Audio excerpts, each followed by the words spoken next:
Hello everyone, it is your boy back at it again with another video, and this time we're going to be talking about Daniel chapter 8. So it's more prophecy, but it gets really cool. But I explained the prophecies that happen. So let's go to Daniel. So Daniel chapter 8 verse 1. Okay. In the 3rd year of the reign of King Belshazzar, a vision appeared to me, Daniel, after the one that appeared to me the first time. I saw in the vision, and it so happened while I was looking that I was in uh, Shushan, the citadel, which is the province of Elam, and I saw in the vision that I was by the river Ulai. Now, Susa was one of the Persians' capital cities. Uh, it is around the lowlands close to the Zagros Mountains. So somewhere close to there. So yeah. Then I lifted my eyes and saw, and there standing beside the river was a ram, which had 2 horns. And the 2 horns were high, but one was higher than the other. And the higher one came up last. I saw the ram pushing westward, northward, southward, so that no animal could withstand him, nor was there any that could deliver from his hand. But he did according to his will, and became great. And and as I was considering, suddenly a male goat came from the west across the surface of the whole earth without touching the ground, and the goat had a notable horn between his eyes. Then he came to the ram that had 2 horns, which I had seen standing beside the river, and ran at him with furious power. And I saw him confronting the ram. He was moved with rage against him, attacked the ram, and broke his 2 horns. There was no power in the ram to withstand him, but he cast him down to the ground, trampled him, and there was no one that could deliver the ram from his hand.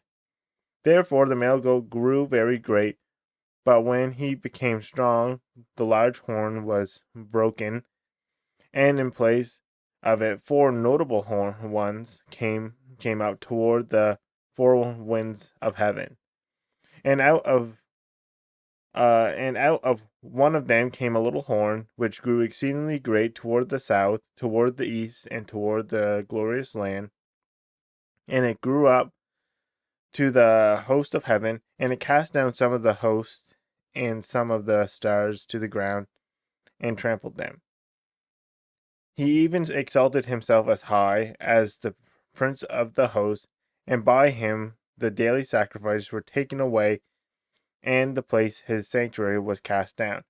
Because of transgression, an army was given over to the horn to oppose the daily sacrifices, and he cast truth down to the ground. He did all this and prospered. Then I heard a holy one speaking, and another holy one said to that certain one who was speaking, how long will the vision be concerning the daily sacrifices and the transgression of desolation, and giving of both the sanctuary and the host to be trampled underfoot? And one more. And he said to me, for 2,300 days the sanctuary shall be cleansed. Okay.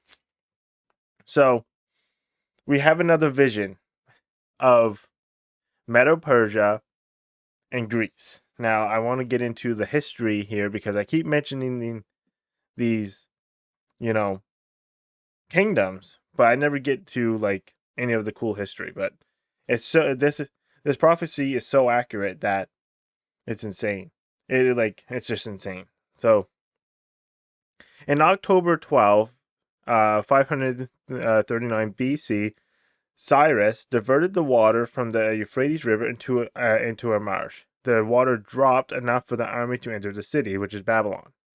Cyrus also defeated the Babylonian army in the Battle of Opis. So this is how the Medo-Persians took out Babylon. They flooded a marsh and diverted the water from the Euphrates River, entered the city through the riverbed, and took the city. So that's how Medo Persia defeated Babylon, which was prophesied in Daniel, which was really cool.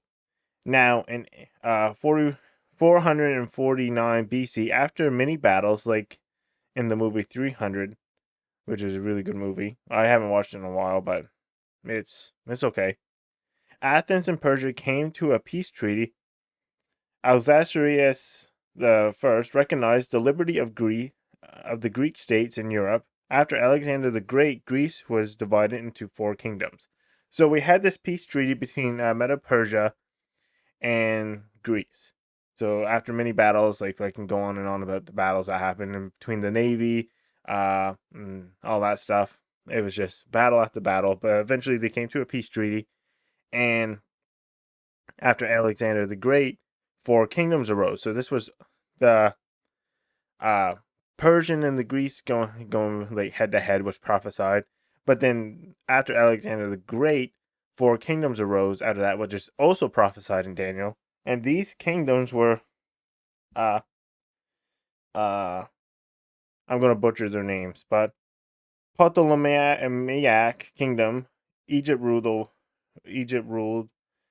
Uh, who ruled was Ptolemy the First. Sotier. Anyway, whatever. It was an Egyptian king. Uh, and the second one was Antigonid kingdom, ruled by Macedona. Macedonia. Mainland was also mainland Greece. Lysimachus, Pergamon, controlled by Thars in Asia Minor. And I'm forgetting one. Oh, the next one is Seleucid Empire under Salius the first Makator. Now I just butchered their names, but you gotta understand these are crazy. Anyway, so these 4 kingdoms came out, and those were the names. So if you look them up yourself, you can find them. But maybe you can pronounce them better than I can. But whatever. So we're going back to Daniel, and Gabriel shows up. We're at verse 15.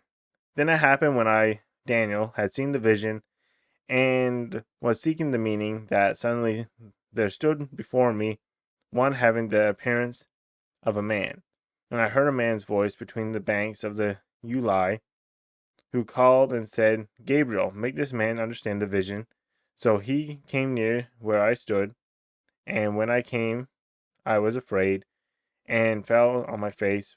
But he said to me, Understand, son of man, that the vision refers to the time of the end.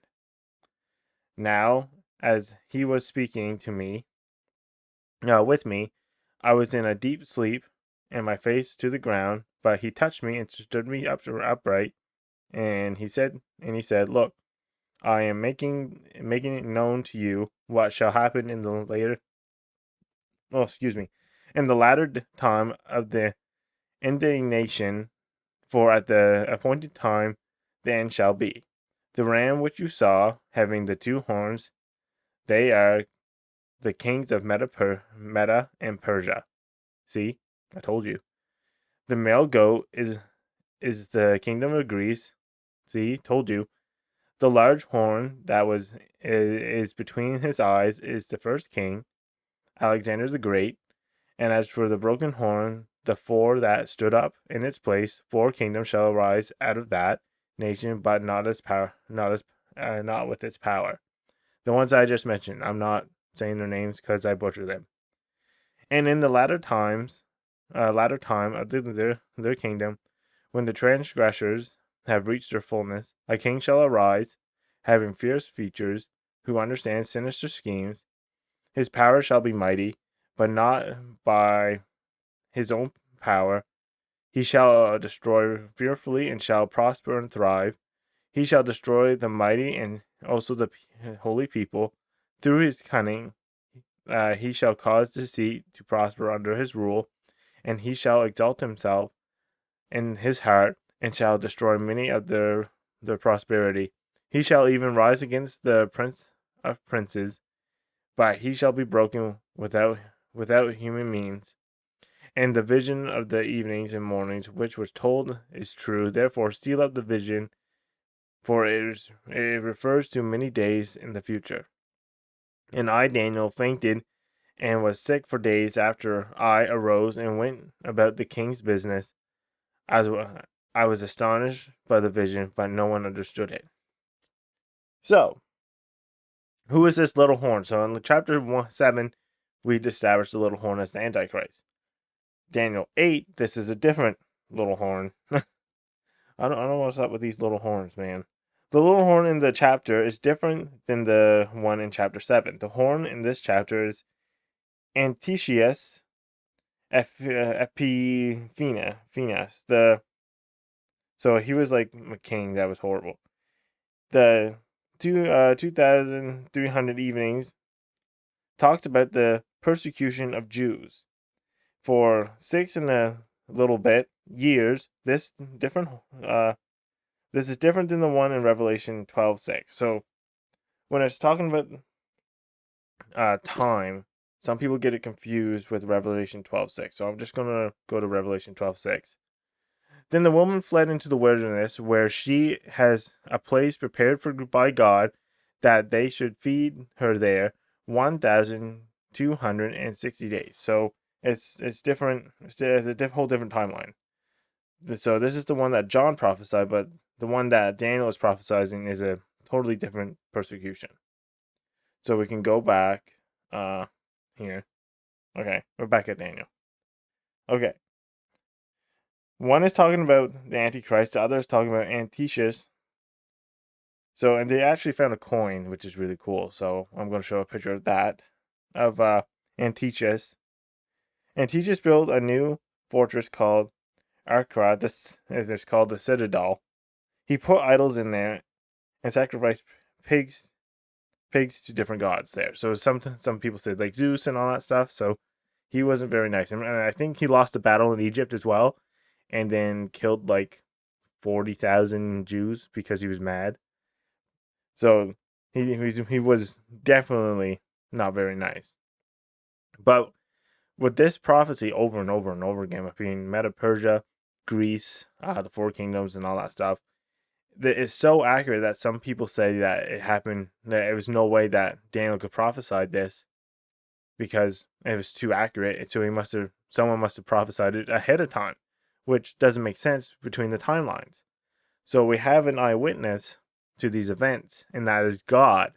So this prophecy between Greece, Medo Persia, the Roman Empire, all this stuff, the Antichrist, which is coming in the future, but also Antiochus, they're all prophecy from Daniel, which happened like maybe 100 years ago and all, like 200 years ago when this was written. So these events that Daniel prophesied were so accurate that people don't even believe that Daniel wrote them. But we do know that Daniel wrote them. But he had an eyewitness to these events, which is God himself, and God gave him these visions that these were going to happen, and they came true. So the word of God coming true, this accurately proves there is a God. Okay, did you hear that? There is a God. Okay, and here's the proof in Daniel. Okay, so when it comes to like trusting the word of God, I mean, you can read the book of Daniel and then do your own do a deep dive into Daniel, and you can see the word of God like coming true throughout history. And on top of that, history coming true in Revelations, and then on top of all that, we have more prophecies to wait to be like for us in the future within Revelations as well. So if we can trust Daniel and look back at history and see that Daniel was right, and then we can go to the Bible now in Revelations and we can trust those prophecies as well. So really we can just trust in God and the word of God to come true, because we have a fearfully and awesome, amazing, wonderful God that doesn't lie, and we have these awesome prophecies to look back on, which is really, really cool. So, I hope you guys enjoyed this video and learned something new. Peace out, players.